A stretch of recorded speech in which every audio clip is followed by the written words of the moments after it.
Blue is everywhere today. The sky, the jeans you're wearing, the little icon on your phone. It's calm, it's safe, it's the world's favorite color. But here's the thing. For most of human history, blue barely existed. Not in the way we see it now. I'm serious. If you had lived in ancient Greece and looked up at the sky, you wouldn't have called it blue. Homer, yes, that Homer wrote about the sea, and he didn't say wine dark as a poetic metaphor. He meant it. The sea was the color of wine, not blue. Ever. There was no word for it. Not in Greek, not in Hebrew, not in early Chinese texts, not in Icelandic sagas. So did they not see it? Well, they saw it.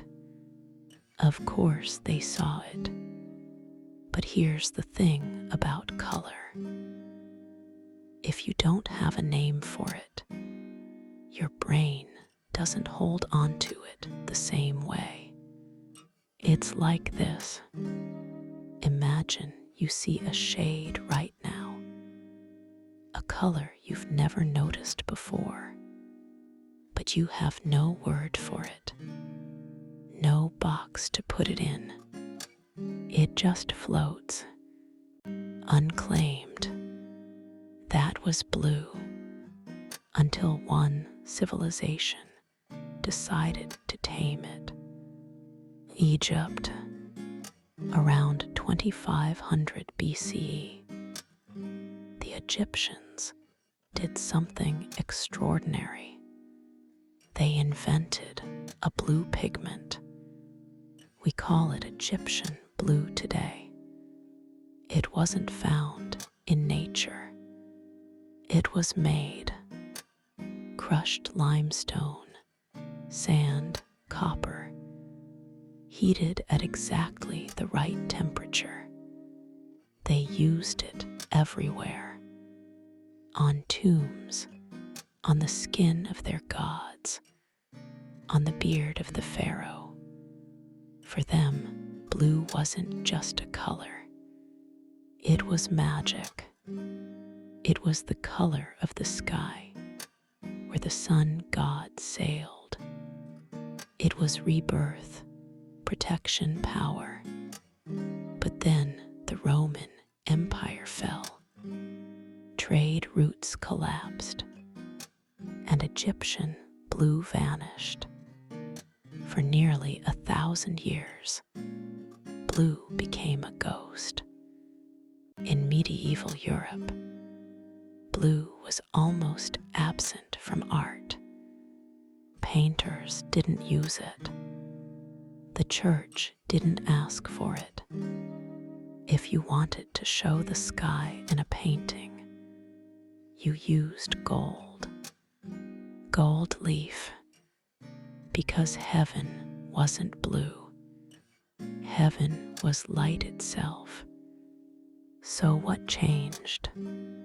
One thing, or rather, one woman, the Virgin Mary. In the 12th century, a French abbot named Suger rebuilt a church outside Paris, Saint-Denis. He wanted to fill it with light, with color, with something that would make people feel heaven on earth. And in that church, for the first time, Mary started appearing in blue, not the pale, faded blue of earlier centuries, a deep, luminous, impossible blue. That blue came from a stone so rare it was more precious than gold. Lapis lazuli, mined in a single valley in Afghanistan, in the mountains of Badakhshan. It was carried for thousands of miles on donkeys, across deserts, across mountains, across the sea. By the time it reached Europe, it was worth more than its weight in gold.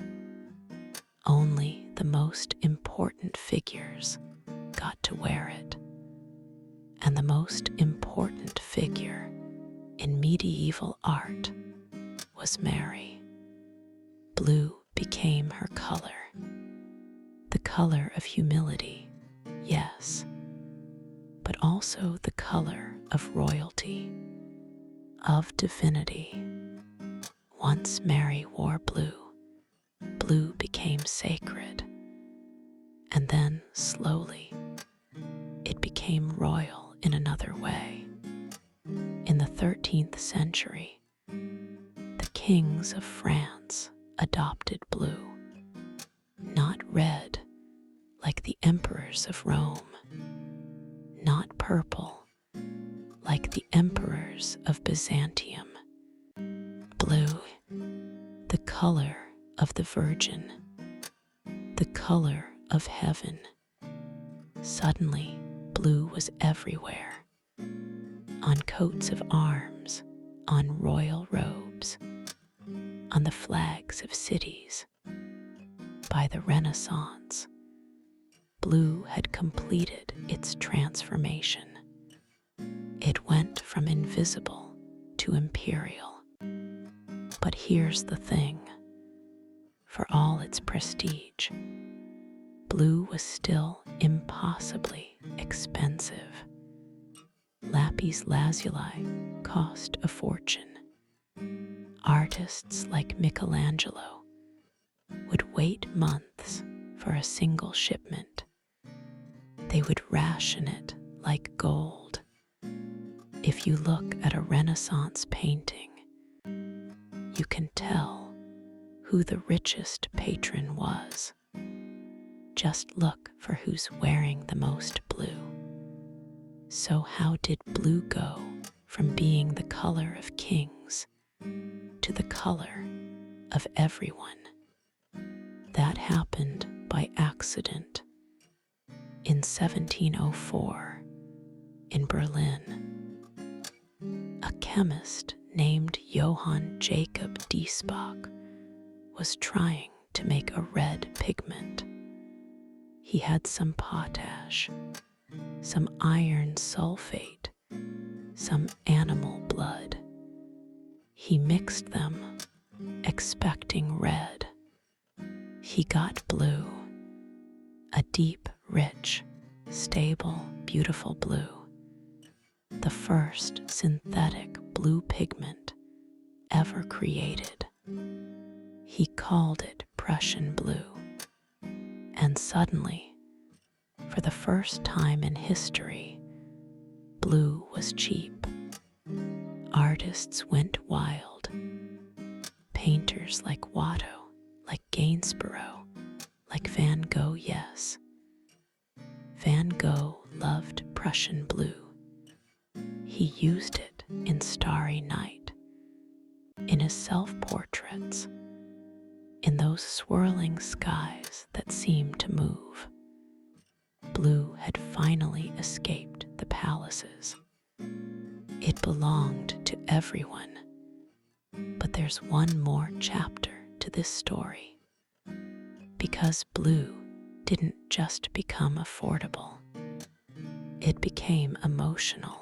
In the 20th century, an artist named Yves Klein decided that blue wasn't just a color. It was a feeling, a dimension. He invented his own shade, International Klein Blue, and painted nothing but that for years.